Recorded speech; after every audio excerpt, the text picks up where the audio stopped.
সম্মানিত ভাইয়েরা, তাহলে জাতির সুন্দর চরিত্র গড়ার জন্য আগে দরকার উন্নত চরিত্র। জাতির সুন্দর চরিত্র গড়ার জন্য এক নম্বর যে গুণটা দরকার সেটা হলো সত্য কথা বলা। কি বলেন তো?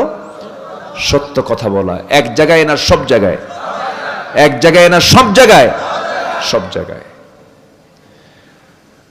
কোরআনের আলোকে উন্নত চরিত্র গঠনের জন্য 15টা চারিত্রিক গুণ আমি আজকে একটা একটা করে বলতে চাই।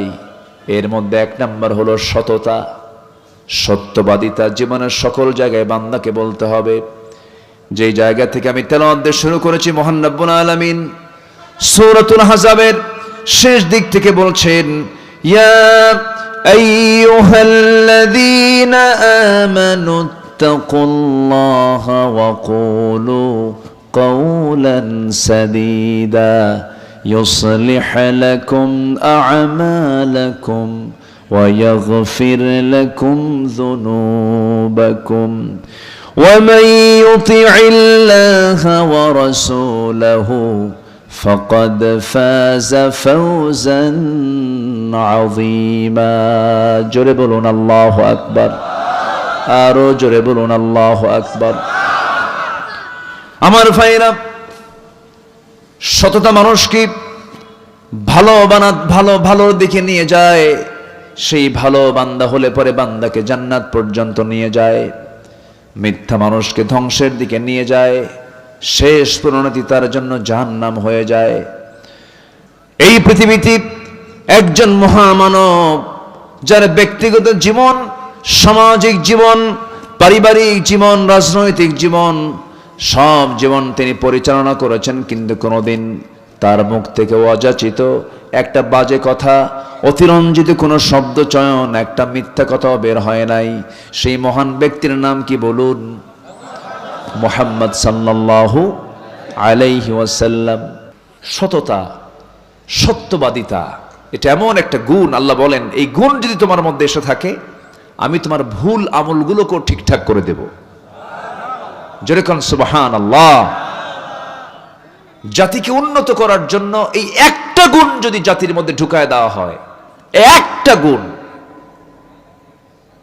এই জাতি ভালো হওয়ার জন্য আর কিচ্ছু লাগবে না, এই একটা গুণই যথেষ্ট। জোরে বলি সুবহানাল্লাহ। কিন্তু এখানেই বড় প্রবলেম, এত মিথ্যা কথা বলে। পুঠিয়ার মোড়ে মোবাইল ফোন নিয়ে কথা বলছে, ভাই আপনি কোথায়? আমি তো জাহান্নামের চৌরাস্তায়। এত মিথ্যাচার, বসতে উঠতে খাইতে শুধু মিথ্যা দিয়ে দিন পার হয়, এমন ইমানদার মনে হয় আমার দেশে নাই। আসতে বলবেন না, আছে না নাই? আমার দেশে নামাজি বেশি না ইমানদার বেশি? প্রশ্ন কিন্তু খুব জটিল, একটু ভালো করে কন। নামাজি বেশি না ইমানদার বেশি? ইমানদার বেশি, নামাজি কম। কেন বললাম জানেন? বুকে থাপড়ায় বলে, জানো নামাজ না পড়তে পারি, ইমান তো আছে। আছে কিনা বলেন? তাহলে আমার দেশে নামাজি বেশি না ইমানদার বেশি? ইমানদার বেশি। এগুলো করা যাবে না, এগুলো ঠকবাজি। নামাজ না পড়লে আপনার ইমানটা টিকে থাকবে কেমনে? কার উপরে থাকবে ইমানটা বলেন? নামাজি নাই, তার কি ইমান টিকে থাকে? কেমনে থাকে? একটু কান লাগাবেন। একজন মহান ব্যক্তির কথা বলছিলাম, যার জীবনে একটা মিথ্যা মুখ থেকে বের হয় নাই। তিনি হচ্ছেন আমাদের আদর্শ, তিনি হচ্ছে আমাদের লিডার, তিনি হচ্ছেন আমাদের সকল কিছুর একদম উসওয়া হাসানা করে আল্লাহ পাক যাকে পাঠিয়েছেন। লাকাদ কানা লাকুম ফি রাসূলিল্লাহি উসওয়াতুন হাসানাহ। তিনি সকল কিছুর মডেল ছিলেন। দুনিয়ার সকল এতিমরা এমন কথা যেন না বলতে পারে, পৃথিবীর সেরা মানুষ এতিমদের অধিকার আদায় করবেন কেমনে? তিনি তো নিজে এতিম ছিলেন না, আল্লাহ পাক তাকে ডাবল এতিম করেছিলেন। জন্মের পূর্বে বাপ, জন্মের পর কে নাই? মা নাই। এতিমের অধিকার তিনি প্রতিষ্ঠা করেছিলেন। আমার নবীজি সকল দিক থেকে, সকল আদর্শের দিক থেকে সব কিছুকে মডেল করে আল্লাহ রাব্বুল আলামিন যাকে সিলেকশন করে বলছেন, ওয়ামা আরসালনাকা ইল্লা রাহমাতাল লিল আলামিন। জোরে বলুন আল্লাহু আকবার, আরো জোরে বলুন আল্লাহু আকবার।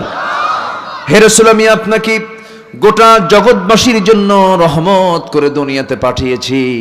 আমি হলাম রব্বুল আলামিন, আপনি হচ্ছেন রাহমাতুল লিল আলামিন। আমার নবীজির এক নম্বর গুণ ছিল, তিনি ছোটবেলা থেকে সারা জীবন কোনোদিন একটা মিথ্যা কথা বলেন নাই। তাকে আল আমিন বলতো, আর সাদেক বলতো। তাকে আমানতদার মনে করতো, ব্যাংক মনে করতো। শত্রু পর্যন্ত তার হাতে সম্পদ আমানত রেখে যেত। আমার নবীজি সবার কাছে ভালোই ছিলেন। নবুয়তের আগ পর্যন্ত মক্কার কোন কুরাইশ নবীর বিরুদ্ধে একটা মিথ্যাচার করার সাহস পায় নাই, কেউ তাকে খারাপ বলে নাই। কিন্তু আমার নবীর কাছে যেদিন ওহী নাজিল হয়েছে, কোরআন নামক কিতাব যখন নাজিল হয়ে গেছে, যারা সুদখোর, যারা মদখোর, একটা প্রশ্ন এখানে আসছে সুদের ব্যাপারে, বলবো বলবো বলবো বলবো। যদি কেউ এই সময় ওঠেন, ভাববো ওটাই সুদ খায়। বসেন। আমার বন্ধুগণ, আমার নবীজি নবুয়তের আগ পর্যন্ত সবার কাছে ভালো ছিলেন, কেউ তাকে খারাপ বলে নাই। কিন্তু আমার রাসূলকে যখন আল্লাহ পাক নবুয়ত দান করলেন, কোরআন নামক কিতাব যখন নবীর কাছে চলে এলো, আলো যখন আসে অন্ধকারে থাকে না, পালায়, অন্ধকারে পালায়। কোরআনের মতো নূর যখন চলে এলো নবীর হাতে, অন্ধকারগুলো তখন একটু খেপতে লাগলো। আবু জেল বলল, মদ বন্ধ হবে মানবো না, জেনা বন্ধ হবে মানবো না, সুদ বন্ধ হবে মানবো না। এই তিনটা জিনিস আমার দেশে নাই। আসতে বলবেন না, আছে না নাই? তাহলে এখন বলুন, এটা কি মুসলিম সমাজ না জাহেল সমাজ? কি আমি কি ভুল বললাম? আবু জাহেলের সমাজে জেনা ছিল, আবু জাহেলের সমাজে সুদের কারবার ছিল, চক্রাকারে সুদের কারবার হতো। আবু জাহেলের সমাজে জেনা হতো, আমার বন্ধুগণ সুদের কারবার হতো। এত জঘন্য কর্মগুলো সেই সময়ে হতো, আজকের সময়ে হচ্ছে, অথচ বন্ধ হয় না। লক্ষ লক্ষ মসজিদ আমার দেশে, হাজার হাজার মসজিদ আমার দেশে, লক্ষ লক্ষ আলিম উলামা এই দেশে। আমার বন্ধুগণ, যে দেশের 90% মুসলমান, সবার নামের আগে মোহাম্মদ লাগানো, নামের শেষে ইসলাম লাগানো। দাদার নাম শরীফুল ইসলাম, বাবার নাম শহীদুল ইসলাম, নিজের নাম আমিনুল ইসলাম। 3 ইসলাম। কয় ইসলাম? এত ইসলাম থাকার পরেও, এত মুসলমান থাকার পরেও সুদ বন্ধ হলো না, জেনা বন্ধ হলো না, এরপরে ধর্ষণ বন্ধ হলো না, খুন বন্ধ হলো না, এমন কোন কাম কুকাম নাই। মদের দোকান বন্ধ হলো না, মদের বার বন্ধ হলো, নাইট ক্লাব বন্ধ হলো না। এখান থেকে একটা বিষয় প্রতীয়মান হয়, লক্ষ লক্ষ মসজিদ তৈরি করে কখনো শুধু এই সমস্ত অন্যায় বন্ধ হবে না, লক্ষ লক্ষ মাদ্রাসা বানায় শুধু বন্ধ হবে না। এগুলোকে বন্ধ করার জন্য আল্লাহর নির্দিষ্ট পন্থায় নির্দিষ্ট আইন বিচারালয়ে প্রতিষ্ঠা করতে হবে, ঠিক কিনা? আইন আকারে পাশ করতে হবে। শুধু মসজিদকে আমরা আল্লাহর আইনের আওতায় নিয়ে আসব তা হতে পারে না। ক্যান্টনমেন্ট আইনের আওতায় নিয়ে আসতে হবে, সচিবালয় আল্লাহর আইনের আওতায় নিয়ে আসতে হবে। এমন করে যদি সুন্দর করে সাজানো গোছানো যদি আল্লাহর পরামর্শ নিয়ে যদি হয়, আল্লাহ বলছেন বান্দারে কিচ্ছু লাগবে না, একটা আয়াত তুই জারি কর। কয়টা? একটা আয়াত। কার পরামর্শ? আল্লাহর পরামর্শ। আল্লাহ রাব্বুল আলামিন বলেন, আল্লাযীনা ইম্মাক্কান্নাহুম ফিল আরদি আকামুস সালাহ ওয়া আতাবুস যাকাতা ওয়া আমারু বিল মা'রুফি ওয়া নাহাউ আনিল মুনকার ওয়ালিল্লাহি আকিবাতুল উমুর। জোরে বলুন আল্লাহু আকবার। এই জাগতিক জীবনে আমি যাদেরকে রাষ্ট্রীয় ক্ষমতা দান করব, তাদের জন্য বেশি কিছু লাগবে না, 4টা দফা, শুধু 4টা দফা। নাম্বার 1 হলো নামাজটা কায়েম করবে। নামাজ কায়েম মানে প্রধানমন্ত্রীর পেছনে মন্ত্রী পরিষদ নামাজ পড়বে, সচিবদের পেছনে তার নিম্ন পদস্থ কর্মকর্তারা নামাজ পড়বে, ডিসির পেছনে তার কর্মচারী নামাজ পড়বে, এসপির পিছনে ওসির নামাজ পড়বে। এইরকম করে গোটা জনপদের বিভিন্ন জায়গায় সেক্টরে প্রত্যেকটা অফিসে নামাজ যখন জারি হয়ে যাবে, নামাজ কায়েমের পরিবেশ যখন চলে আসবে, যাকাত যদি আদায় করতে পারে, আল্লাহ বলছেন 4টা কাজ করবে, আমি আল্লাহর রহমতের দরজা সব আসমান জমিনের খুলে দেব। জোরে কোন সুবহানাল্লাহ। লাফাতাহনা আলাইহিম বারাকাতিম মিনাস সামাই ওয়াল আরদ, আসমান জমিনের বরকতের দরজা খুলে দেব। কার কথা? আসতে বলবেন না, কার কথা? তাহলে নামাজ শুধু পড়বো না নামাজ কায়েমের আন্দোলন করব? নামাজ কায়েমের আন্দোলন আমাকে আপনাকে, আন্দোলন কি একা হয়? একা করা যায়? কি করতে হয়? এক হতে হয়, সংঘবদ্ধ হতে হয়, জমাতবদ্ধ হতে হয়। সম্মানিত ভাইয়েরা, ইসলাম এমনি এমনি আসে নাই। বিশ্বনবী কি সম্মান তার! আল্লাহ পাক তার জন্য স্পেশাল ফ্লাইট করে, কি সম্মান আল্লাহ পাক রাত্রি ভ্রমণ করলেন মক্কা থেকে সেই বাইতুল আকসা প্যালেস্টাইনে। আসরা বিআবদিহি লাইলাম মিনাল মাসজিদিল হারাম ইলাল মাসজিদিল আকসা। আমার রাসূলকে আল্লাহ পাক কি পরিমাণ সম্মান দিয়েছেন, আয়াতগুলো পড়লে দেখলে বোঝা যায় কত সম্মানের নবী আমার নবী। যে রাসূল দিনের আলোতে সূর্যের নিচে হাঁটলে, প্রখর রোদে যদি রাসূলের কষ্ট হতো, আল্লাহ পাক একখণ্ড মেঘ সূর্যের নিচে দিয়ে রাখতেন। নবীজির শরীরের ঘামটা পর্যন্ত সুঘ্রাণ ছিল, ঘামগুলো নিয়ে সাহাবীরা কৌটার মধ্যে রেখে আতর হিসেবে ব্যবহার করতেন। এত সম্মান আল্লাহ পাক যাকে দান করেছেন, যার মর্যাদা এক কথা আল্লাহর পরে, সেই রাসূল কি তার নিজের বাপদাদার ভিটায় থাকতে পেরেছিলেন? আজ থেকে থাকতে পেরেছিলেন? কোথায় গেছেন বলেন? কোথায় গেছেন বলেন? মদিনায় চলে গেছেন। কেন গেছেন, কি জন্য গেছেন, একটু প্রশ্ন করলে উত্তর খুঁজে পাওয়া যাবে কিনা বলেন? একটু খুঁজে বের করি। তিনি কেন মক্কা থেকে মদিনা ছাড়লেন, কেন যেতে বাধ্য হলেন, এর কারণটা কি? আমার নবীর সম্মান কত, অথচ সেই নবীর কোমর কুঁজো হয়ে গেছে, দুটো দাঁত ভেঙ্গে ফেলা হয়েছে, গোটা শরীর থেকে রক্ত ঝরে ঝরে পায়ের তলার সাথে জুতার তলার জমাট বেঁধে গেছে। কেন, কি জন্য, কি কারণে? আমার বন্ধুগণ, এক লাইনে জবাব, লম্বা ইতিহাসের দিকে টানার সময় আজকে পাবো না। এক কথায় জবাব, সেটা হলো আমার আল্লাহ, আমার রাসূলকে আল্লাহ রাব্বুল আলামিন যে অর্ডার দিয়ে দুনিয়াতে পাঠিয়েছেন, যারা পারেন ঠোঁট মিলিয়ে বলুন, হুয়াল্লাযী আরসালা রাসূলাহু বিল হুদা ওয়া দীনিল হক লিইয়ুযহিরাহু আলাদ-দীনি কুল্লিহি ওয়া কাফা বিল্লাহি শাহীদা। জোরে বলুন আল্লাহু আকবার। সকল দলের উপরে, সকল দিনের উপরে আল্লাহর দ্বীনকে বিজয়ী করার জন্য আল্লাহ রাব্বুল আলামিন তাকে দুনিয়াতে পাঠিয়েছিলেন। বদর পাড়ে দিয়েছেন, উহুদ পাড়ে দিয়েছেন, খন্দক পাড়ে দিয়েছেন। নবী তার নিজের জীবদ্দশায় তিনি ৮৬টি যুদ্ধ পরিচালনা করেছেন। আমার নবীজি নিজেই তিনি সদা অনেক যুদ্ধের তিনি নেতৃত্ব পর্যন্ত দিয়েছেন। আমার বন্ধুগণ, সেই নবীজিকে আল্লাহ রাব্বুল আলামিন যদি তার আসন থেকে এত বড় পরীক্ষার মধ্যে ফেলতে পারেন, রাসূল যখন মারা যান কোমর সোজা করে দাঁড়াতে পারছিলেন না। আম্মা জান আয়েশা সিদ্দিকা বলছেন, ইয়া রাসূলুল্লাহ, কোমর তো সোজা করতে পারছেন না। রাসূল বলছেন, আয়েশা রে, কোমর সোজা করব কেমনে? খন্দকের পরীক্ষা খনন করতে করতে আমার কোমরটা কুঁজো হয়ে গেছে। আমার বন্ধুগণ, আমার নবী উহুদের যুদ্ধের পরের দিন থেকে মৃত্যুর দিন পর্যন্ত সামনের দুটো দাঁত ভাঙ্গা ছিল, ভাঙ্গা মুখেই তিনি কথা বলেছেন, ভাঙ্গা দাঁতে কথা বলেছেন, কতটা স্লিপ হয়ে গেছে। আমার নবীর চেহারার সৌন্দর্য পর্যন্ত নষ্ট হয়ে গিয়েছে।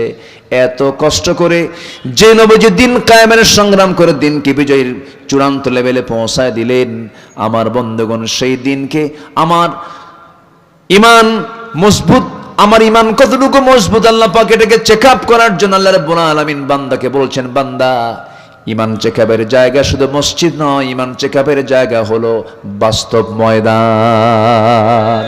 ঠিক কিনা? আবু জেহেলরা দেশ চালাবে, আবু জেহেলের নাতিপুতিরা দেশ চালাবে, আলেম ওলামারা নামাজি মানুষ তাদের অনুগত হয়ে তাদের নাগরিক হয়ে থাকবে, এটা হতে দেওয়া যাবে না। আইয়ুবের শাসন দেখেছি, মুজিবের ভাষণ শুনেছি, জিয়ার খাল কাটা দেখেছি, আর আমাদের চাচার তাল বেতাল দেখেছি, আর বাকি সময় দেখেছি হলো হরতাল আর হরতাল।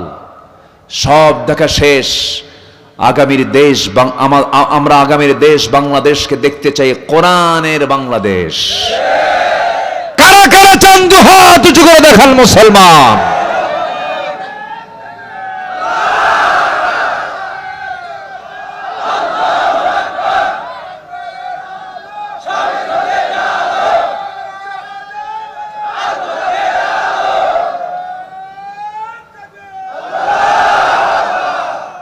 আল্লাহ কবুল করেন, জোরে বলে আমিন, আরো জোরে আমিন। সম্মানিত ভাইয়েরা, উন্নত চরিত্রের জন্য 15টা গুণ দরকার কোরআনের আলোকে। 1 নম্বর হলো সত্য কথা বলা। রাজি আছেন তো সবাই? সবাইকে রাজি আছেন? স্ত্রীর সামনে কি মিথ্যা কথা বলবো না সত্য কথা বলবো? কিছু সময় কিছু জায়গায় যুদ্ধের ময়দানে আমি কি শত্রুকে সত্য কথা বলবো? বলেন, সত্য কথা বলবো? কি বলবো? যা হবে তার কি উল্টা বলতে হবে, বিপরীতটা বলতে হবে। এটা হচ্ছে যুদ্ধের কৌশল। ওই জায়গায় মিথ্যা কথা বলা জরুরি, আপনি মিথ্যা কথা বলতে হবে ওই জায়গায়। কিছু জায়গা আছে সেখানে মিথ্যা বলতে হবে। যেরকম বিশেষ বিশেষ সময়ে স্বামী তার স্ত্রীকে একটু কৌশল করে কিছু মিথ্যা বলতে পারে, আবার পাইকারি দরে কইয়েন না। এটা আবার ভাববেন না যে আব্দুল আল আমিন আজকে বলে গেছে জীবনে যতদিন আছে ফাঁকি শুধু দিতেই থাকবো, না। এটা হচ্ছে হায়ার অ্যান্টিবায়োটিক। এটা হায়ার অ্যান্টিবায়োটিক। এটা জীবনে 2-1 বার দেওয়া যেতে পারে। খুব রাগ করেছে স্ত্রী, তোমার সংসার করবই না। মেয়েদের মধ্যে এই জাতীয় কথা, প্রান্তিক কথা কম আসে না বেশি আসে? কম আসে না বেশি আসে? পুরুষরাও কম না, কিছু পুরুষও আছে বেজুত, ধৈর্য নাই বললেই চলে। এক মহিলা কয়েকদিন আগে আমাকে ফোন দিয়ে বলে, হুজুর একটা কথা, প্রশ্ন কি, আমার স্বামী সকালেও তালাক দেয়, সন্ধ্যাও তালাক দেয়, আমি কি আসি না নাই? তাহলে এটা যদি হয় অবস্থা এটা কেমন হলো? সম্মানিত ভাইয়েরা, হয়তো রাগ করে বউ প্ল্যান করতেছে আমি চলেই যাব বাবার বাড়ি, আমি তোমার সঙ্গে সংসার করব না, থাকো তোমার সংসার নিয়ে, তোমার বাচ্চা কাচ্চা নিয়ে থাকো, গেলাম চলে গেলাম। খুব চূড়ান্ত অবস্থা কাজ করছে। সেই সময় আস্তে করে ডাক দিবেন, ময়না, অথবা একটা কিছু ডাক দিলেন, ডাক দিয়ে বসায় দিয়ে বললেন, তুমি কি চাও? আগামীকাল তোমার জন্য আমি ঢাকা যাচ্ছি, আমি তোমার জন্য দেশ ট্রাভেলস টিকিট বুকিং করেছি। আছে নাকি এদিকে? ও, তাহলে তোর নাম কমনই পড়ছে মনে হয়। আচ্ছা, আমি ঢাকা গিয়ে তোমার জন্য একদম পেটা আপন জুয়েলার্স থেকে 2 ভরি স্বর্ণের চেন কিনবো, পুরান ঢাকায় গিয়ে চামড়ার 1 জোড়া জুতা কিনবো, নারায়ণগঞ্জ গিয়ে তোমার জন্য আমি একটি সুন্দর শাড়ি কিনবো, অথবা 3 পিস কিনবো, অথবা জামা কিনবো। দেখবেন এতটুকু বয়ান দেওয়ার সঙ্গে সঙ্গেই ব্যাগ হাতের থেকে পড়ে গেছে, মুখে একটা মুচকি হাসি মেরে বলে, সত্যি আনবা তো? দেখবেন সব ক্লিয়ার। পরে কিচ্ছু দিবেন না, গুনাহ হবে না।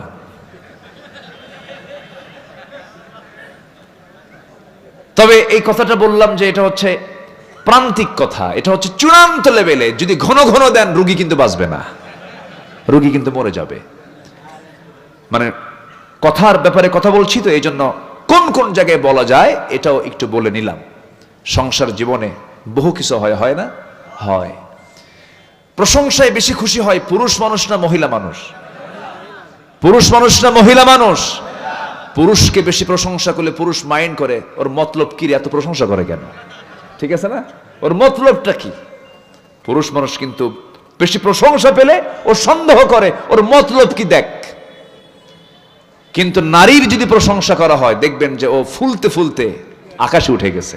তাই তো, আমি তো তাই তো। এটাই চলেছে 16 বছর। মমতাজ গান গায় আর আমাদের নেত্রী মুস্কি মুস্কি হাসি মারে, ঠিক কিনা? শুধু তেল মারা রাজনীতি দেখেছি আমরা ওই সমস্ত নোংরা দৃশ্য দেখতে চাই না। সংসদ হবে কার্যকর, অপ্রয়োজনীয় অতিরঞ্জিত কোন শব্দ চয়ন আমরা আর জাতি দেখতে চাই না। আমরা ঠিক কিনা? আমরা আমাদের কথাকেও সুন্দর করব। উন্নত চরিত্র গঠন করার জন্য 1 নাম্বার দিক হচ্ছে আমরা সত্যবাদিতা জীবনের এক জায়গায় না সকল জায়গায়, সকল জায়গায়। প্রচলিত রাজনীতি মানেই হচ্ছে ঠকবাজি, প্রচলিত রাজনীতি মানে হচ্ছে মিথ্যাচার, পলিটিক্স।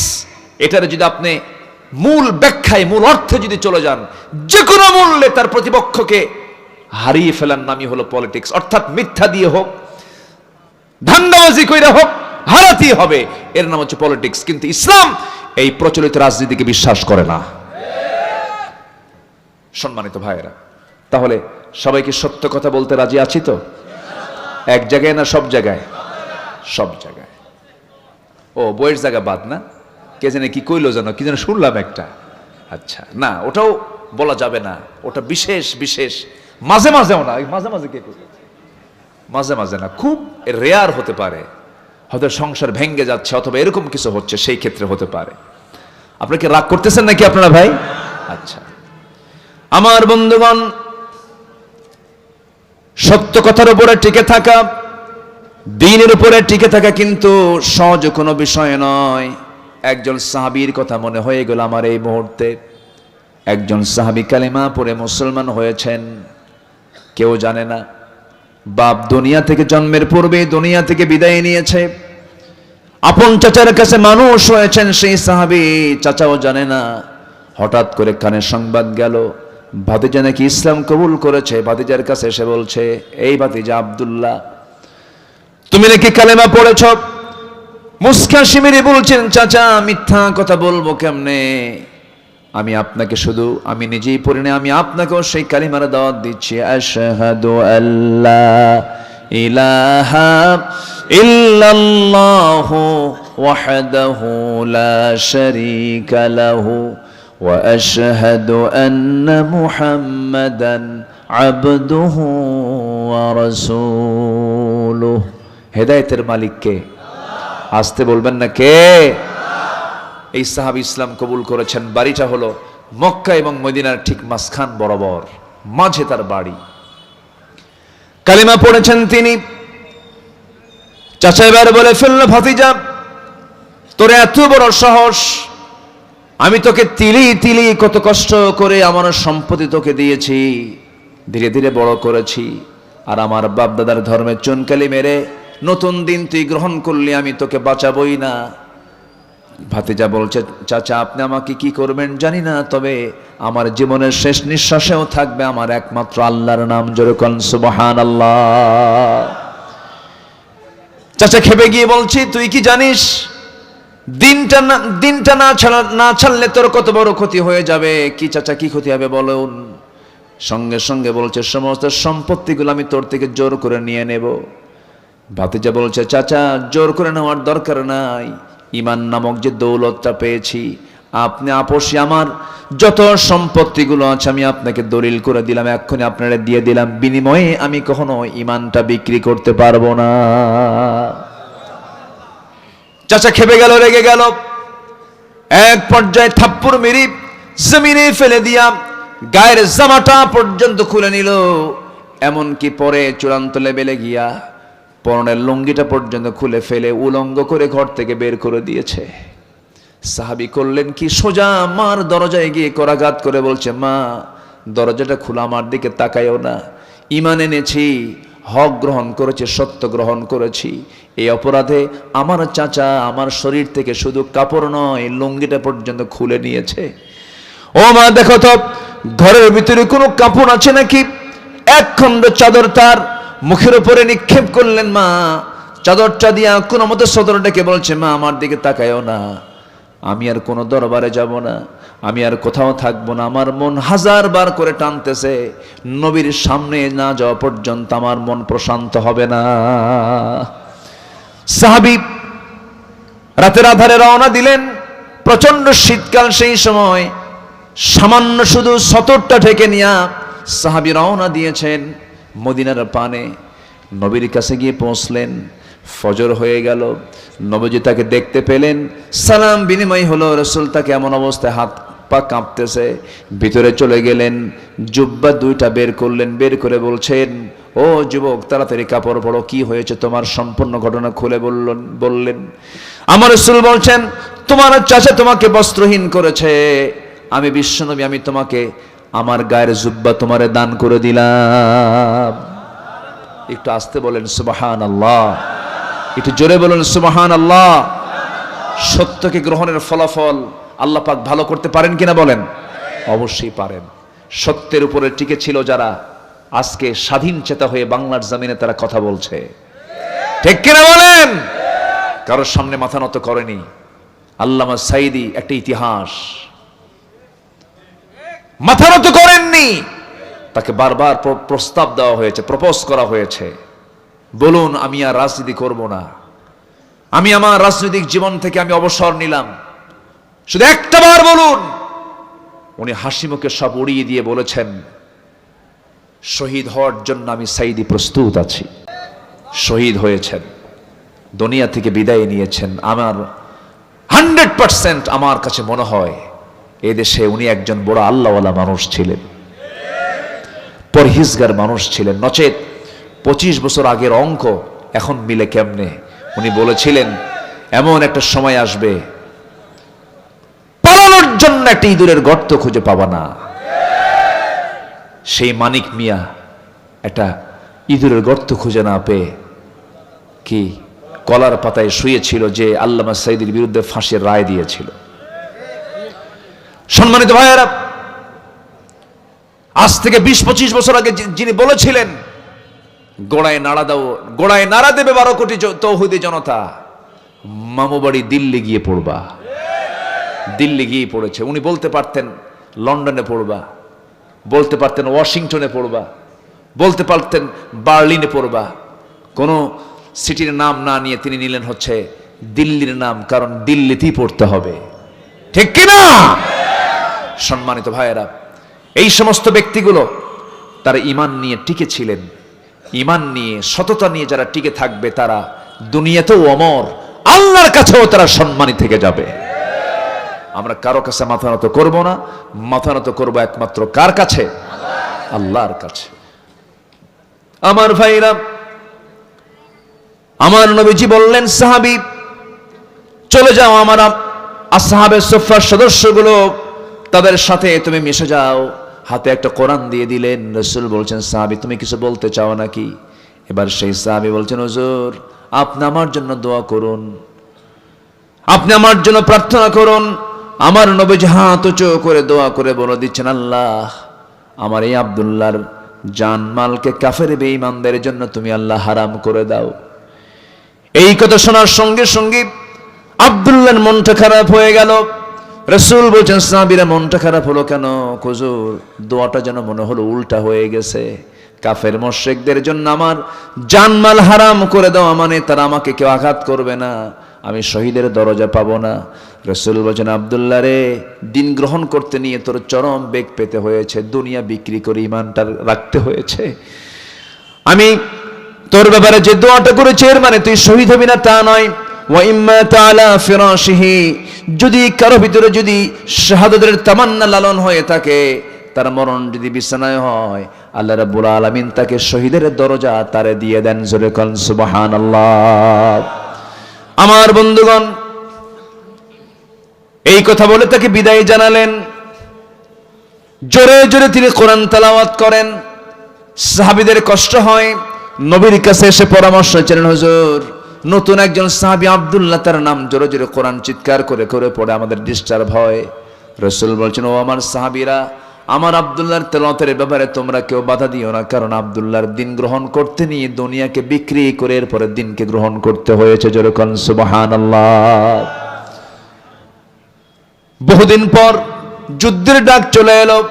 সেই যুদ্ধে এই সাহাবী অংশগ্রহণ করলেন। যুদ্ধ শেষ হয়ে গেল, অভিযান থেকে ফেরত আসবেন, ফেরত আসতেছেন, হঠাৎ করে রাস্তার মধ্যে খবর চলে এলো, হুজুর আপনার সেই প্রিয় সাহাবী আব্দুল্লাহ মারাত্মক আহত হয়েছে, মারাত্মক অসুস্থ হয়ে পড়েছে।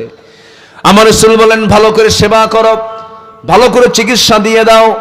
কিন্তু কয়েকটা দিন পর আমার নবীর কাছে সংবাদ চলে এলো, হুজুর হাজারবার চেষ্টা করেছি, বহু যত্ন নিয়েছি, বাঁচানো গেল না। আপনার প্রিয় সাহাবী আব্দুল্লাহ আর দুনিয়াতে নাই, দুনিয়া থেকে বিদায় নিয়েছে, মৃত্যুবরণ করেছে। রাসূল বলছেন সাহাবীরা রে, আমার আব্দুল্লাহর দুনিয়া থেকে তার বিদায় হয়ে গেল, তার জানাজার নামাজ পড়ানোর দায়িত্ব আমি কারো কাঁধে দেব না, আমি রাসূল নিজে তার জানাজার দায়িত্ব গ্রহণ করে নিলাম। কি বড় সৌভাগ্য দেখেন, কি বড় ভাগ্যবান। আমার নবীজি তার জানাজার দায়িত্ব গ্রহণ করলেন। জানাজা শুরু হয়ে গেছে, আমার রাসূল জানাজা পড়ায়া দিলেন। জানাজা সম্পূর্ণ যখন হয়ে গেল, আমার নবীজি সাহাবে কেরামকে ডাক দিয়ে বলছেন, সাহাবীরা আমার আব্দুল্লাহর লাশটা কোথায় রাখবে, কবরটা কোথায় খনন করেছে হুজুর? ওই দুই পাহাড়ের পাদদেশে মাঝখানে আমরা তার কবরটা খনন করেছি। আমার রাসূল বলছেন, সাহাবীরা তোমরা কেউ আমার আব্দুল্লাহর লাশ কবরে রাখতে পারবে না, আমাকে কবরের সামনে নিয়ে যাও। কবরের সামনে নিয়ে যাওয়া হলো। আমার নবীজি কবরের দিকে তাকালেন, আমার নবীজির চোখে পানি চলে এলো। আমার নবীজি নিজে নামলেন, বিশ্বনবী নিজে নেমে বলছেন, আবু বকর আমার ডানে নামো, ওমর আমার বামে নামো। আমার নবীজি নামলেন, রাসূল নিজেকে আবেগ আপ্লুত হয়ে পড়লেন। আমার নবীজির চোখে লাল হয়ে গেল, চোখের কোনা বেয়ে বেয়ে টপ টপ করে পানি পড়ছে। হাতটা গায়ে দিয়ে বলছেন, সাহাবীরা রে, আমার প্রিয় আব্দুল্লাহর লাশটা তোমরা আমার হাতের উপরে তুলে দাও। হাতে নিলেন। এবারে বলছেন, আবু বকর মাথাটা ধরো, ওমর পাটা ধরো। তিনজন মিলে কবরে শোয়া দিলেন। বুকের উপরে আমার রাসূল হাতটা রাখলেন। আমার নবীজি কাঁদা কাঁদা কণ্ঠে বলছেন, আরশের মালিক আল্লাহ, এই আব্দুল্লাহ আজ পর্যন্ত আমি তার প্রতি রাজি আছি, সন্তুষ্ট আছি। আল্লাহ তুমি তাকে মাফ করে দাও, তুমিও সন্তুষ্ট হয়ে যাও। এই দোয়া শেষ না হতেই একজন সাহাবীর সামনে দাঁড়িয়ে থেকে এক সাহাবী সাদ বিন আবি ওয়াক্কাস নামে একজন সাহাবী চিৎকার মেরে বলছেন, আহারে এত বড় পোড়া কপাল, জীবিত সাদ না হয়ে যদি আজকে মৃত সাদ হয়ে যদি এই কবরের বাসিন্দা হতে পারতাম, জীবনটা ধন্য হয়ে যেত। জোরে বলি সুবহানাল্লাহ, আরো জোরে বলি সুবহানাল্লাহ। আমার বন্ধুগণ, আমার নবী যে কবরে নেমেছেন, ওই কবরে আবু বকরও নেমেছেন, ওমরও নেমেছেন, বিশ্বের সেরা সেরা তিনজন মানুষ। ওই সাহাবী কত বড় ভাগ্যবান ভাইরে। আমার বন্ধুগণ, যারা সততা নিয়ে ঈমান নিয়ে যারা টিকে থাকবে, দুনিয়া তো সম্মান দিবেন, আখিরাতেও নাজাত দিবেন, মুক্তি দিবেন, তিনি আমার কে? আল্লাহ। চারিত্রিক গুণাবলী মোট কয়টা বলতে চেয়েছি বলুন? 15টা চলছে। কয় নাম্বার বলেন? বলেন কয় নাম্বার চলতেছে? 1 নম্বরে চলছে, আরো আছে কয়টা বলেন? 14টা। বলেন তো, একটু সময় লাগবে না ভাই? একটু লাগুক সময়, একটু লাগুক, আর কিছু সময়। নাম্বার 2 হলো চরিত্রকে সুন্দর করার জন্য। নাম্বার 2 হলো আমানতদারিতা টিকে রাখতে হবে। আমানতদারিতা কখনো নষ্ট করা যাবে না। ইন্নাল্লাহা ইয়া'মুরুকুম আন তু'আদ্দুল আমানাতি ইলা আহলিহা ওয়া ইযা হাকামতুম বাইনান নাসি আন তাহকুমু বিল আদল ইন্নাল্লাহা নি'মা ইয়া'ইযুকুম বিহি। জোরে বলুন আল্লাহু আকবার। তোমরা আমানতকে পরিপূর্ণ করো, আমানত নষ্ট করো না, আমানতের তোমরা কোনো খেয়ানত করো না। মুমিনের যতগুলো গুণ থাকবে, এর মধ্যে শ্রেষ্ঠ একটা গুণ হলো আমানত রক্ষা করা। মোটামুটি আল্লাহ পাক একটা সূরার শুরুতে মুমিনের 7টা গুণের কথা বলেছেন, এবং আল্লাহ নিজে ওয়াদা করছেন এই 7টা গুণ থাকবে যার, আমি আল্লাহ তাকে জান্নাতুল ফিরদাউসের মালিক বানায়া দেব। সবাই মনোযোগ দিয়ে কতগুলো শুনুন, কান লাগান, একটু বোঝার চেষ্টা করুন। আল্লাহ রাব্বুল আলামিন বলেন, قد أفلح المؤمنون الذين هم في صلاتهم خاشعون والذين هم عن اللغو معرضون والذين هم للزكاة فاعلون والذين هم لفروجهم حافظون। জোরে বলুন আল্লাহু আকবার। 7টা গুণ আছে যার, জান্নাতুল ফিরদাউস আছে তার। নাম্বার 1 হলো নামাজকে সুন্দর করা। নাম্বার 2 হলো জিহ্বাকে বিশ্রাম দেওয়া, বাজে কোনো কথা না বলা, মিথ্যার সঙ্গে না থাকা। নাম্বার 3 হলো যাকাত ঠিক মতো আদায় করা। নাম্বার 4 হলো লজ্জাস্থানের হেফাজত করা। আমার বন্ধুগণ, এরপরে নাম্বার 5 হলো ওয়াদা ঠিক রাখা। নাম্বার 6 হলো আমানতদারিতা ঠিক রাখা। আমার বন্ধুগণ, আমানতদারিতা কি? স্বামীর কাছে স্ত্রী একটা কি বলেন? আস্তে কয়, বলেন বলেন বলেন। কর্মচারীর কাছে কর্মকর্তার মালিকের মালামালগুলো কি বলেন? আমানত। আমার বন্ধুগণ, আমানতদারিতা বিশাল একটা বিষয়।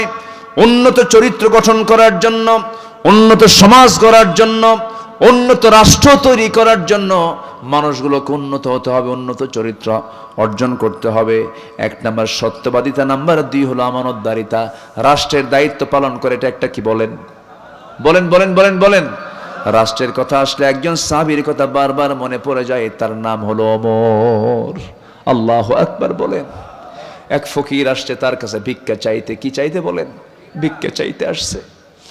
দরজায় এসে ডাকছে, দরজা খুলে না।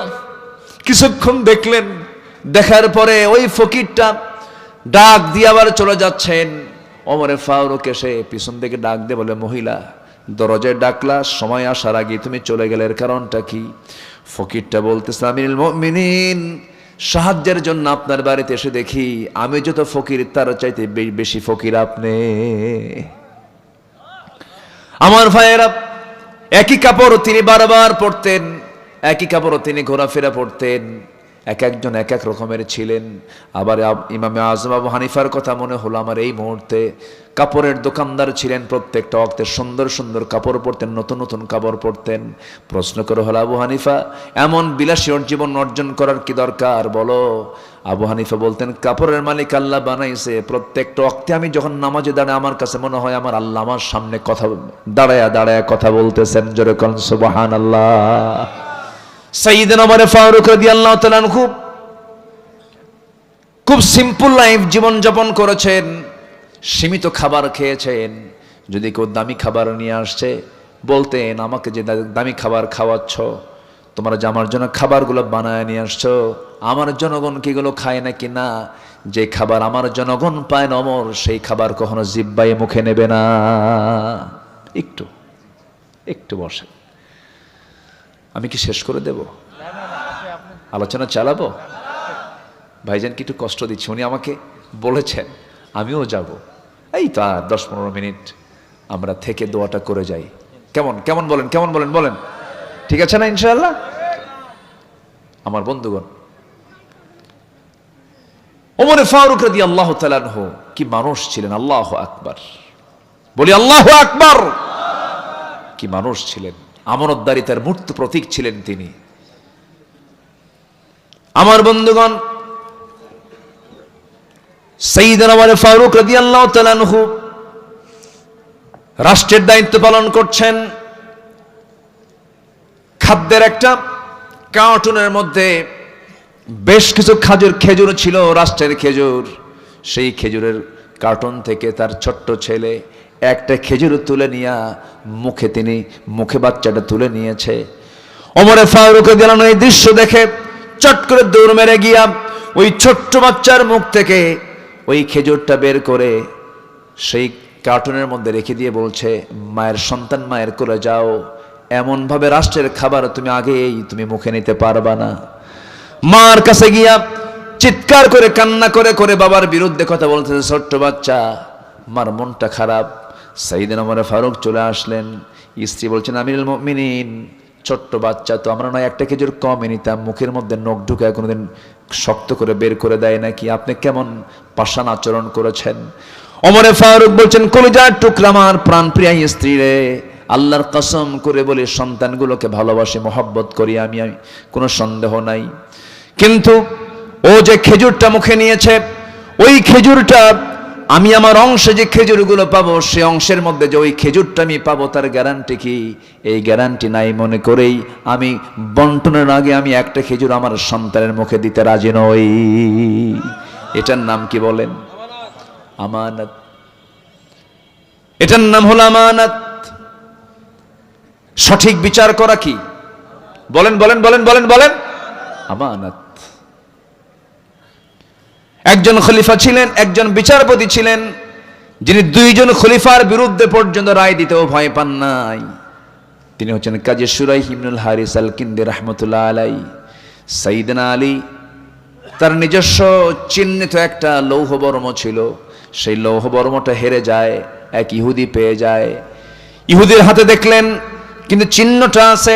সাইয়েদনা আলী বলছেন, ইহুদি এই লৌহ বর্মটা আমার, তোমার হাতে কেন? ইহুদি বলছে, এটা আমার লৌহ বর্ম। আপনারা একটা কথা বিশ্বাস রাখবেন, এই পৃথিবীতে সবচেয়ে বড় মিথ্যুক আর ধোঁকাবাজ জাতির নাম হলো ইহুদি। আসতে কোন কেন? ওরা যা করে, যা দেখায়, তার সম্পূর্ণ উল্টা চরিত্র হচ্ছে ওদের চরিত্র। সম্মানিত ভাইয়েরা, যদিও যুদ্ধ বিরতি হয়েছে, যুদ্ধ কি হয়েছে? বিরতি। যুদ্ধ থামেনি, কিন্তু যুদ্ধ কি? বিরতি। ওয়ার্ল্ড মানে বিশ্ব রাজনীতির কিছু ভাষা আছে, এর মধ্যে একটা ভাষা হলো যুদ্ধ থামেনি, কিন্তু যুদ্ধ কি হয়েছে? বিরতি। নতুন করে হয়তো বা কোনো নাটক হয়তো সাজাতেও পারে, ওদের তো নাটক সাজানোর কোনো শেষ নাই। সম্মানিত ভাইয়েরা, এই ইহুদি জাত রসুলকে কষ্ট দিয়েছে, অনেক কষ্ট দিয়েছে। সেই এক ইহুদির হাতে সাইয়েদনা আলীর সেই লৌহ বর্ম পড়ে গেল, চিহ্নিত লৌহ বর্ম। সাইয়েদনা আলী বলেন, এটা আমার। ইহুদি কয়, না এটা আমার। কেন এটা আমার? অথচ তিনি সেই সময় খলিফাতুল মুসলিমিন। ইহুদি বলল, তাহলে কার হবে এটা? এটা আমরা কোর্টে রায় নিয়ে নেব। কোর্ট পর্যন্ত চলে গেল। ইহুদি একজন খলিফাকে নিয়ে গেছে কোথায়? কোর্টে, আদালতে নিয়ে গেছে। উনি বলেন, ঠিক আছে, আদালতেই চলো। আদালতের বিচারপতি হঠাৎ করে দেখি তিনি দাঁড়ায় বলছেন, আমিরুল মুমিনিন, আপনি এখানে কেন? কে? দেখো, ইহুদি আমারে মামলা দিছে, লৌহ বর্মটা আমার, আর সে বলে আমার। একটা চিহ্নিত লৌহ বর্ম, এই যে আমার চিহ্ন এটা। বিচারপতি বলছেন, আমিরুল মুমিনিন, শুধু আপনার কথা শুনলে হবে না, আমি ইহুদির কথাও শুনবো। শুনলেন দুজনের পক্ষের কথা শোনার পরে এবার বলছেন, আমিরুল মুমিনিন, একটা প্রশ্ন করি কি? আপনার যেই লৌহ বর্ম, তার প্রমাণ স্বরূপ একটা সাক্ষী, দুজন সাক্ষী আপনি জড়ো করুন। উনি বলেন, এটা যে আমার, এটার জন্য সবচেয়ে বড় সাক্ষী হচ্ছে আমার দুইটা কলিজার টুকরা সন্তান হাসান হুসাইন। এবার বিচারপতি বলছেন, বাবার পক্ষে সন্তানের সাক্ষী কখনো গ্রহণযোগ্য হতে পারে না। সাইয়েদনা আলী বললেন, বিচারপতি, আপনি কি ওই হাদিস ভুলে গেছেন যে হাদিসে রাসূল বলেছেন, সাইয়্যিদুশ শাবাবি আহলিল জান্নাহ, যুবকদের সর্দার জান্নাতের হাসান এবং হুসাইন। জোরে বলেন সুবহানাল্লাহ। আর তাদের সাক্ষ্য আপনি গ্রহণ করবেন না? উনি বললেন, আপনি যতই বলেন না কেন, আইন আইনের গতিতে চলবে। সাক্ষী যতক্ষণ পর্যন্ত না জোগাড় হবে, এই লৌহ বর্ম আমি আপনার হাতে তুলে দিতে পারবো না। সাক্ষীর অভাবে তিনি হেরে গেলেন। জিতে গেল কে? কে জিতে গেল? ইহুদি জিতে গেল। আস্তে করে তিনি সেখান থেকে বের হয়ে আসলেন, আইনকে শ্রদ্ধার চোখে দেখলেন, আমানতদারিতাকে গ্রহণ করলেন। সাইয়েদনা ওমর ফারুক রাদিয়াল্লাহু তাআলা আনহু ঘোড়া কিনতে গেছেন। কি কিনতে গেছেন বলেন? ঘোড়া। সে ঘোড়া কিনতে গিয়ে ঘোড়া কিনেছেন, লেনদেন হয়ে গেছে, ঘোড়া হাতে নিয়েছেন, লাগামটা হাতে নিয়ে ঘোড়ার পিঠে চড়েছেন, টাকা দিয়ে লেনদেন শেষ। বাড়ির পথে যেতেই মাঝ পথে 4টা পা অকেজো হয়ে নিচে পড়ে গেল, উনিও পড়ে গেলেন। রাগ উঠে গেছে একদম 100 ডিগ্রি। সাহাবীর নাম কি বলেন? নামটা শুনলে কি মনে হয়? নরম সরম মনে হয় না গরম মনে হয়?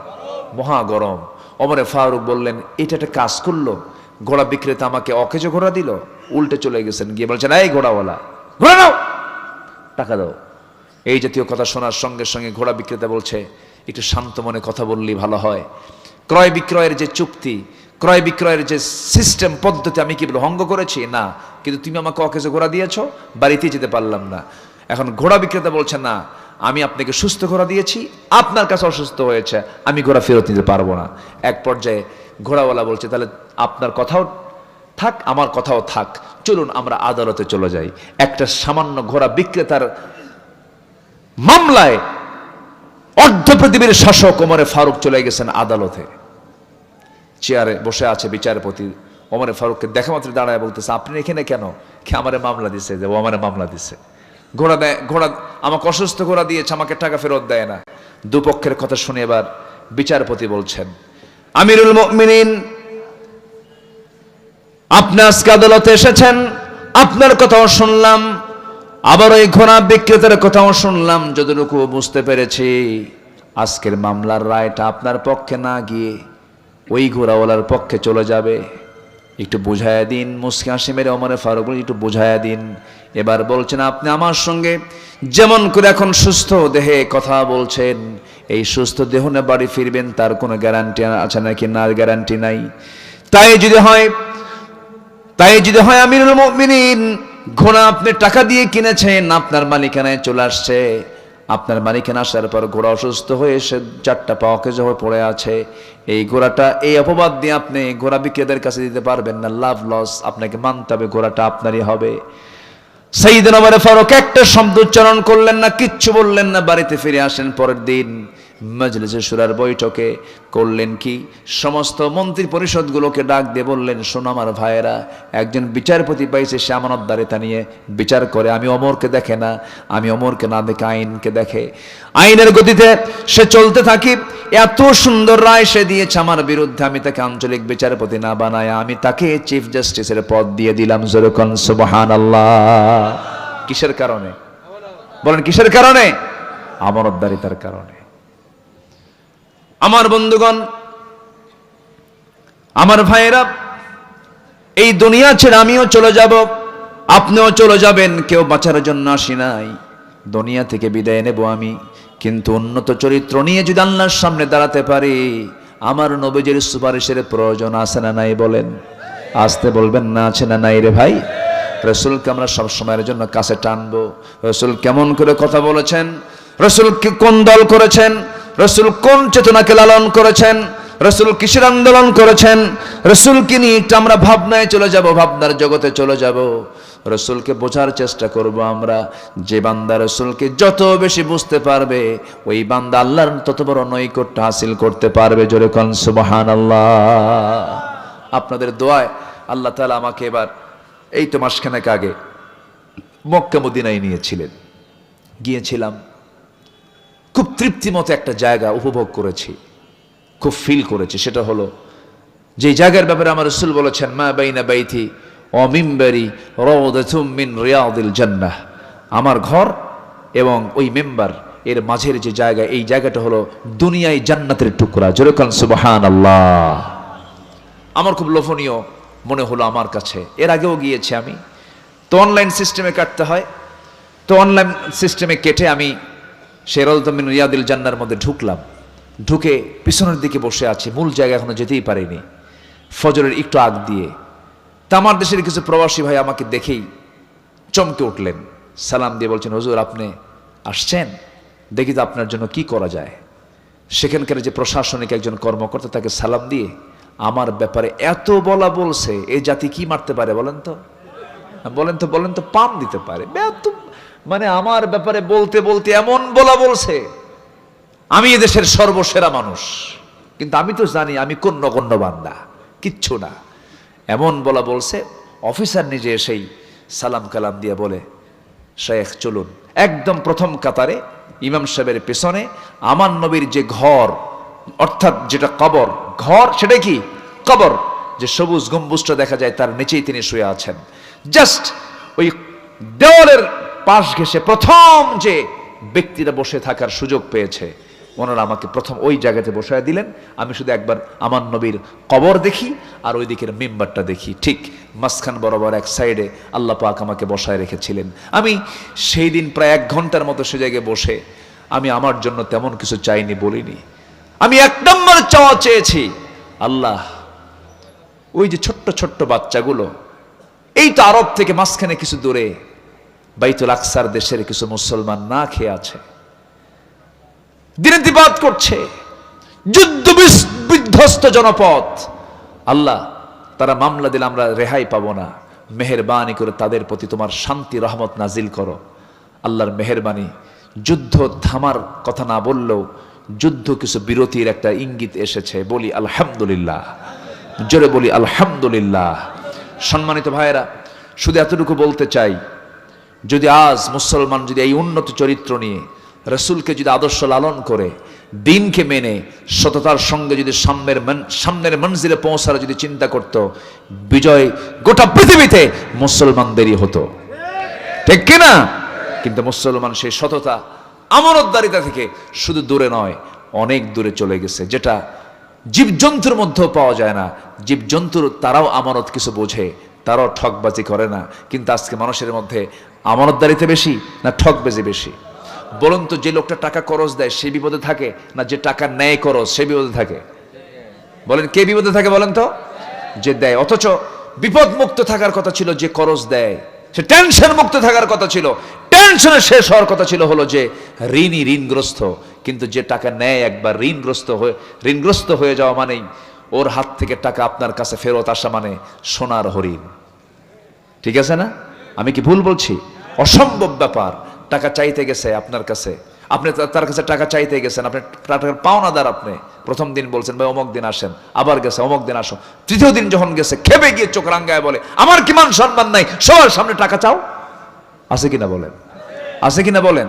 আছে। শেষমেশ যে টাকা পায় সে আগের ঠেলায় বলে যা যা, তোর কাছে আর কোনোদিন টাকা চাবো না, আল্লাহ সাক্ষী থাকো, তোর টাকা হাসরের দিন তুলবো।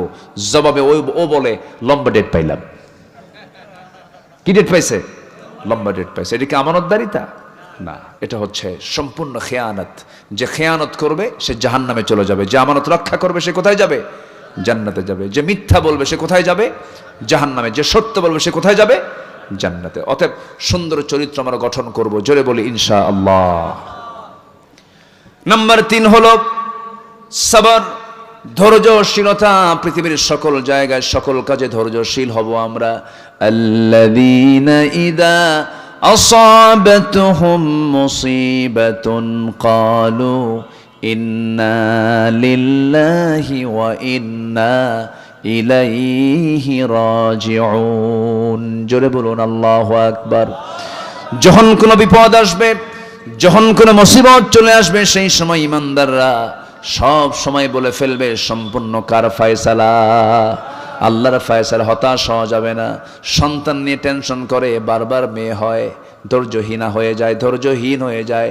বউকে গালি দেয়, সকালে বা গালি দেয়, দুপুরে গালি দেয়, বলে তোর পেটটা পচা, কপালের সন্তান ছেলে হবে না। আর এইরকম করে ধৈর্যহীনতার পরিচয় দেয়, বিপদে পড়ে গেছে আল্লাহকে গালি দেয়। এরপরে বিভিন্ন হতাশা কাজ করে। হতাশা আল্লাহর পক্ষ থেকে আসে না শয়তানের পক্ষ থেকে আসে? বলেন, শয়তানের পক্ষ থেকে আসে।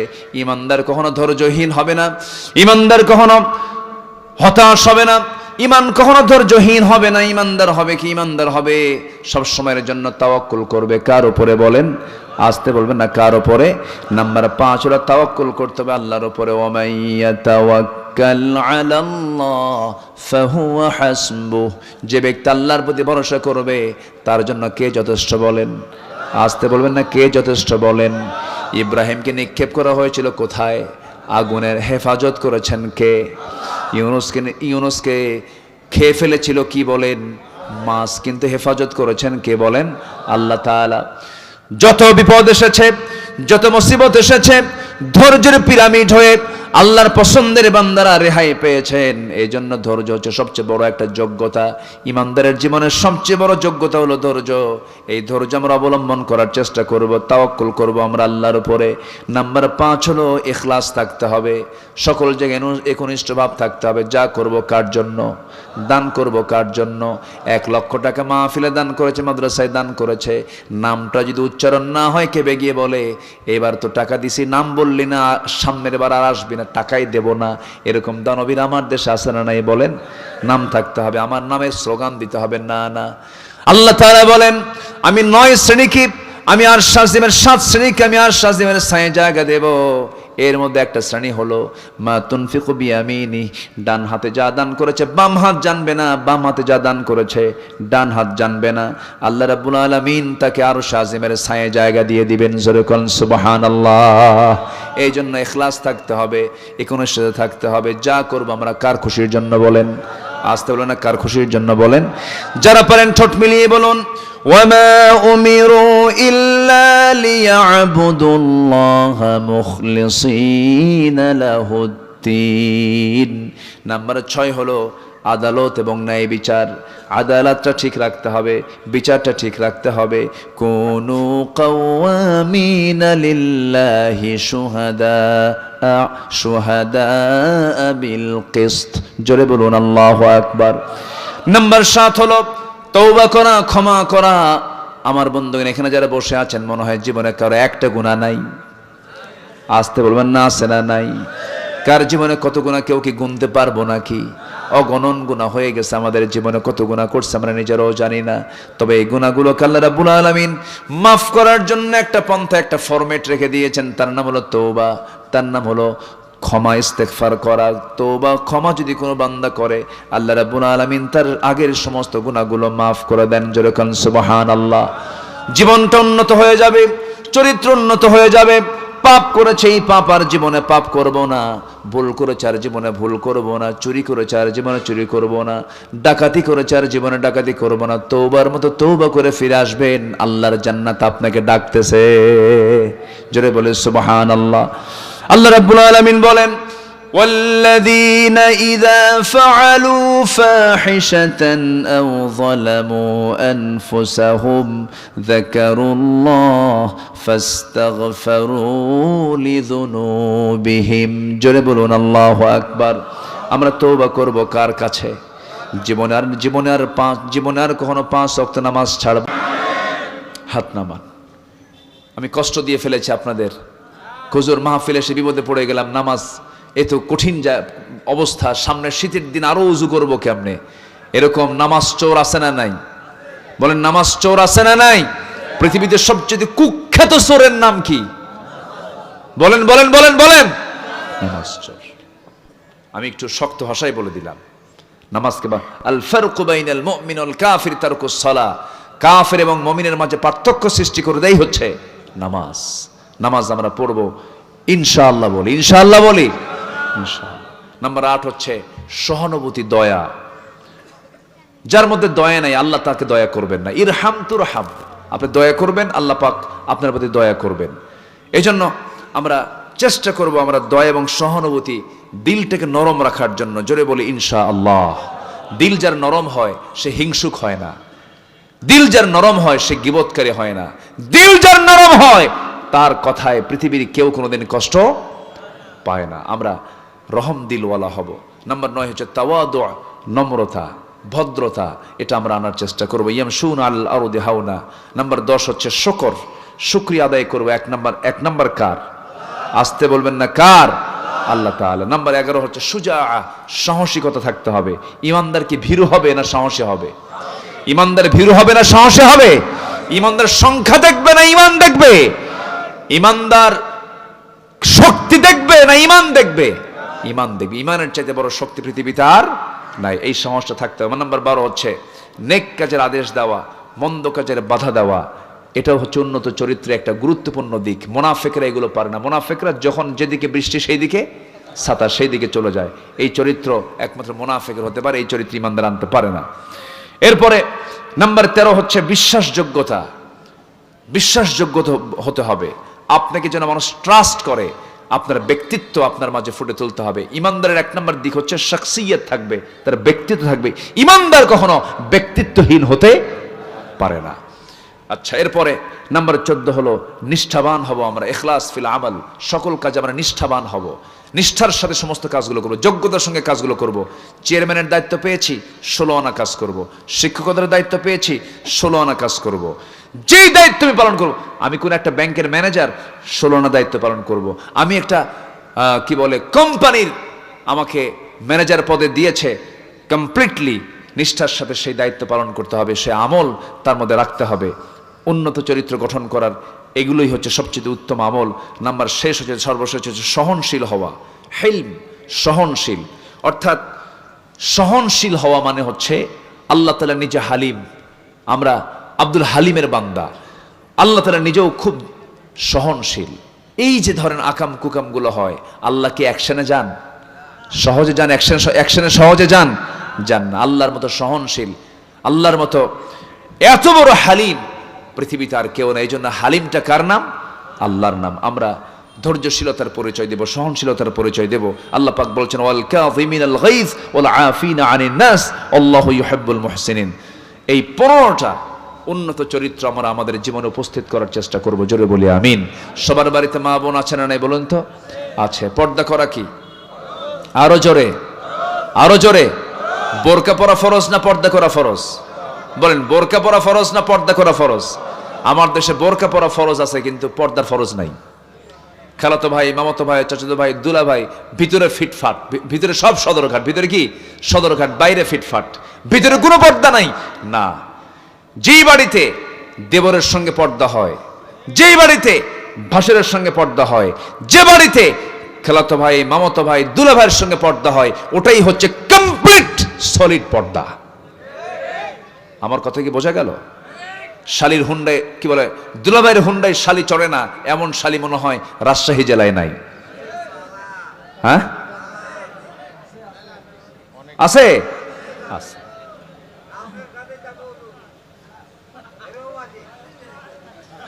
এরকম তো হওয়া যাবে না। দুলাভাইয়ের সাথে শালি হুন্ডায় চড়বে কেন?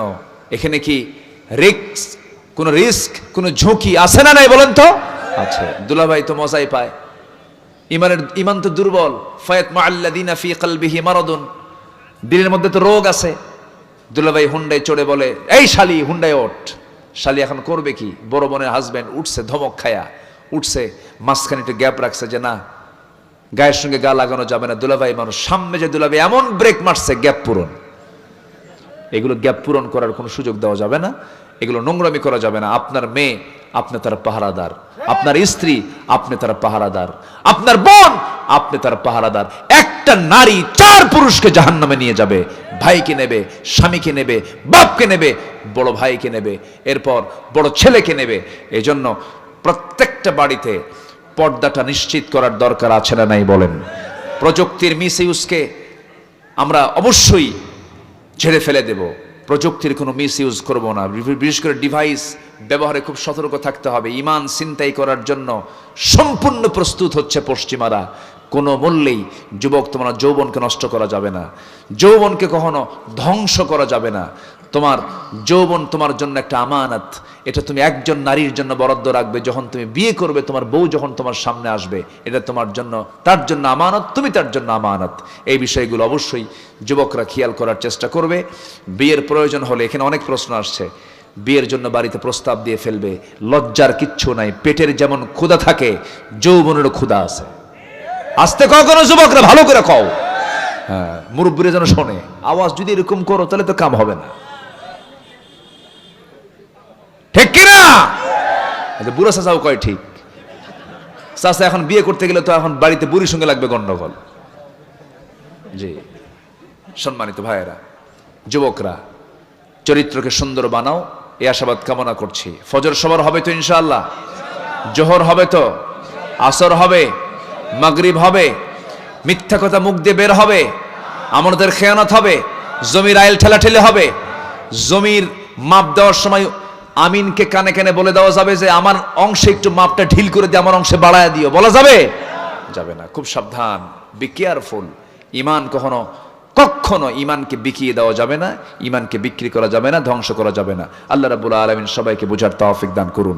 জোরে বলি আল্লাহুম্মা আমিন। আমি আর কথা বাড়াতে চাচ্ছি না, যে যেখানে আছেন বসুন। ইহুদি খ্রিস্টান হতে প্রাপ্ত তথ্য দ্বারা ইসলামকে বিতর্কিত করছে। এলাকার মসজিদগুলোর ইমাম শব্দের কোনো মাথা ব্যথা নাই। এটি দিন দিন বড় আকারে ধারণ করছে। এলাকার বর্তমান অবস্থা, আচ্ছা, একটা গোষ্ঠী আছে আমার দেশে, কিছু বেদাত, কিছু ভণ্ড, দুষ্ট চক্র আছে না নাই বলেন তো? আছে। এগুলোকে সমূলে প্রতিহত করার জন্য অবশ্যই একটা শক্ত হাত দরকার, শক্ত সংঘবদ্ধ একটা শক্তি দরকার। আমি সবাইকে সচেতন হওয়ার জন্য অনুরোধ করছি। এই এলাকায় যদি এমন কিছু হয়ে থাকে যেখানে বেদাতের কার্যক্রম, যেখানে ইহুদি খ্রিস্টানদের কোনো ঈমান বিধ্বংসী যদি কোনো কার্যক্রম থাকে, অবশ্যই সবাই মিলে একদম সম্মিলিতভাবে তার মোকাবেলা করার দরকার আছে না নাই বলেন তো? আছে। হ্যাঁ, জি, আমরা এই ব্যাপারে আমরা সতর্ক থাকার চেষ্টা করবো। আল্লাহ রাব্বুল আলামিন সবাইকে বোঝার তৌফিক দান করুন। জোরে বলি আল্লাহুম্মা আমিন। সম্মানিত ভাইয়েরা, আমি আর কথা না বাড়িয়ে সোজা এখন দোয়ার দিকে যাব। ঘড়ির কাঁটা প্রায় 12টা একদম বরাবর হয়ে যাচ্ছে। ভাইজানকে আমি কষ্ট করে বসায় রেখেছি। এরপরে আপনারা অনেক রাত হয়েছে, উচিত ছিল আমার আরো আগে ওঠা, আমি এসেছিও আগে, কিন্তু উঠতে একটু দেরিও হয়ে গেছে, বিলম্ব হয়েছে। যতটুকু হয়েছে আমরা বলে ফেলি আলহামদুলিল্লাহ, জোরে বলি আলহামদুলিল্লাহ। একটি ছোট্ট দোয়ার মধ্য দিয়ে আমরা শেষ করব। কোনো ঘোষণা আছে নাকি? কোনো ঘোষণা নাই তো? দোয়া যে আল্লাহুম্মা আমিন। রব্বানা যালামনা আনফুসানা ওয়া ইল্লাম তাগফির লানা ওয়া তারহামনা লানাকুনান্না মিনাল খাসিরিন। আল্লাহ, হাজারো মুসলমান নরনারী নিয়ে তোমার কালামের 2-3টা আয়াতকে সামনে রেখে জাতি গঠনে উন্নত চরিত্রের কিছু গুণ আমি তুলে ধরার চেষ্টা করেছি তোমার কালাম থেকে। সর্বশেষ আলোচনা শেষান্তে 2টা হাত তোমার দরবারে পেতে আছি। আল্লাহ, গুনার দিকে নজর দিও না, বান্দা মনে করে তামাম জিন্দেগীর সমস্ত গুনাহগুলো তুমি আল্লাহ আমাদের মাফ করে দাও। জনম দুঃখিনী মা, জনম দুঃখী বাপজান যারা দুনিয়া থেকে বিদায় নিলেন, জিন্দেগীর গুনাহগুলো মাফ করে দাও, কবরগুলোকে জান্নাতের টুকরা বানায়া দাও। আব্বা আম্মার জন্য কি দোয়া তাও শিখিয়ে দিয়েছো। রব্বির হামহুমা কামা রব্বায়ানি সগীরা, রব্বির হামহুমা কামা রব্বায়ানি সগীরা। ও আল্লাহ, বিশেষ করে মাহফিলটার আয়োজন করলেন যারা, শোনার জন্য কষ্ট করে আসলেন যারা, বিনিময়ে কিয়ামতের কঠিন ময়দান যেদিন কেউ কাউকে চিনবে না, মা সন্তানকে পর্যন্ত স্বীকার করে বসবে, সেই কঠিন মুসিবতের দিন এই মাহফিল সবার জন্য নাজাতের মাধ্যম তুমি আল্লাহ বানাইয়া দিও।